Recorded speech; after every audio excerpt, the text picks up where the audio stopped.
So we're going to place an IV on my patient using the B-Braun. And this is going to step about how you set up an IV so you can be most successful for the IV stick as well as post IV stick using the line for PIVO draws.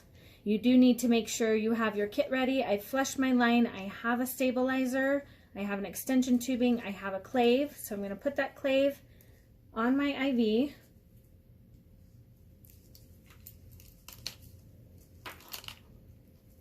And then flush through my line.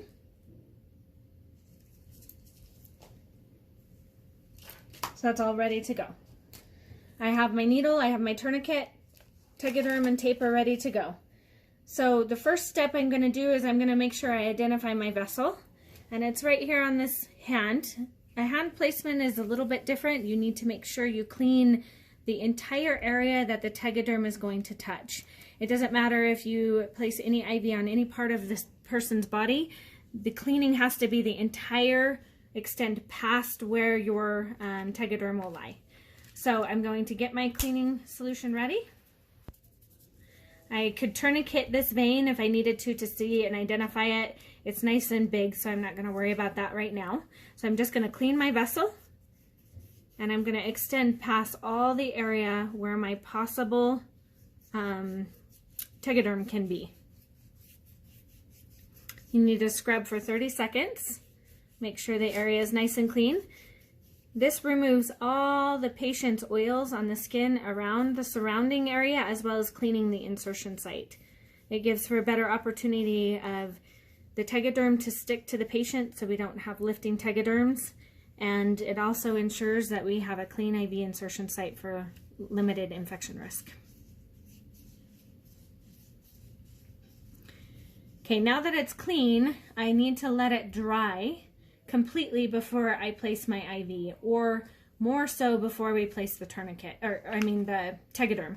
If you place the tegaderm over a site that's been freshly cleaned with chlorhexidine, you can cause a chemical burn for your patient. So I'm going to go ahead and tourniquet the needle, or tourniquet the patient so I can get ready to place my IV. Keep my IV insertion site nice and clean.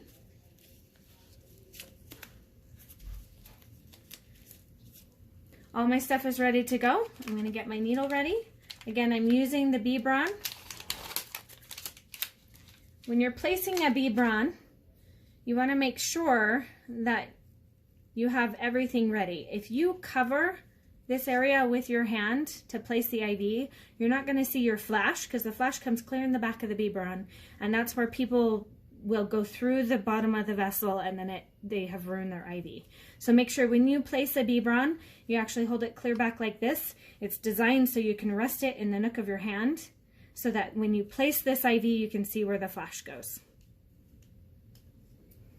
So I know my area's dry. With the B-Braun, I am not going to loosen this catheter. I'm not going to slide it up and down over my needle because what that can do, it risks slicing this catheter. The B-Braun needles are sharp and extremely sharp for a reason so you can poke easier, but with that you have a higher risk of slicing the side of the catheter. So remember, with the B-Braun needles, you do not move the catheter. So when you get ready to place the IV, I'm going to make sure I anchor, of course. This is very important for the B-Braun needles to go low and slow. You've got to have low angles and you've actually got to poke it nice and slow. So nice and slow, I'm going to aim out and I'm going to poke. I've got my flash. I'm going to thread my catheter. Stabilize my IV. Pull my needle out. Okay? So I'm going to undo my tourniquet so I remember not to hurt my patient's arm. I don't need that anymore. I'm going to ensure that I place my flush. I'm going to use my lap to balance the flush. Nice and tight. And just make sure that my IV is a good placement. I draw blood, it comes back nice and fresh. I'm going to flush, and there's no bubbles, everything looks great. So from here, I'm going to grab my stabilizer. This is an incredibly important piece of ensuring that we keep this IV drawable for our patient.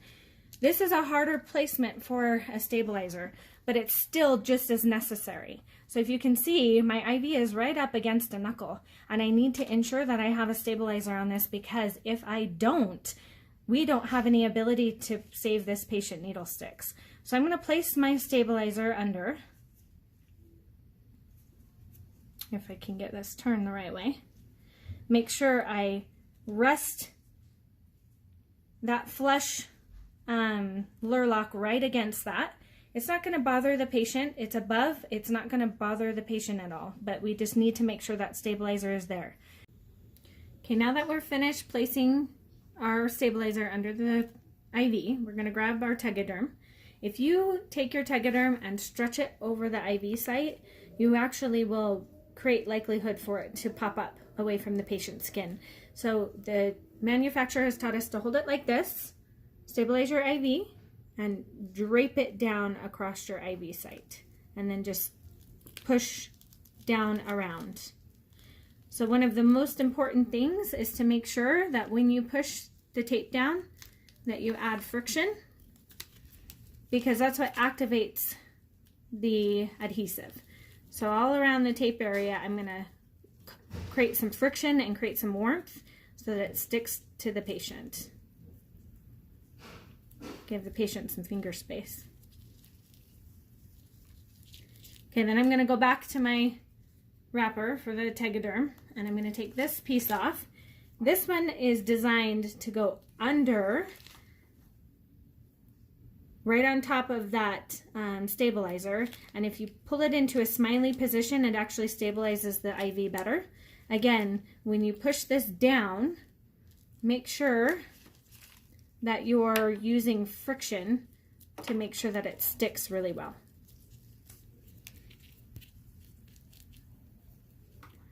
Okay, the next and final step is to make sure that you tape the IV extension tubing to the patient. And we have a hand placement, so it's a little bit harder to do, but you do need to still tape that IV extension tubing on. I've got my lock in a bad place, so I'm just going to move it.